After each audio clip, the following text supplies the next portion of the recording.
এই মানুষের প্রতি যত দয়া করেছেন সব থেকে বড় দয়া করেছেন কোরআন দিয়া। তাও আমরা সুবহানাল্লাহ বলবো না।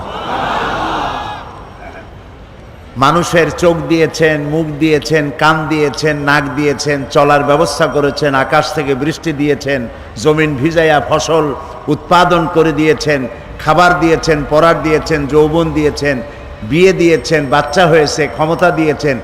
যা করেছেন আল্লাহ তাআলা এই পৃথিবীর মানুষের জন্য, তার মধ্যে সর্বশ্রেষ্ঠ দয়া যেটা করেছেন তার নাম কোরআন শরীফ দিয়ে দয়া করেছেন বেশি। কোরআনে কারীমের সূরা আর রহমান দেখুন, পড়েন আমার সাথে। আউযু বিল্লাহি মিনাশ শাইতানির রাজীম। বিসমিল্লাহ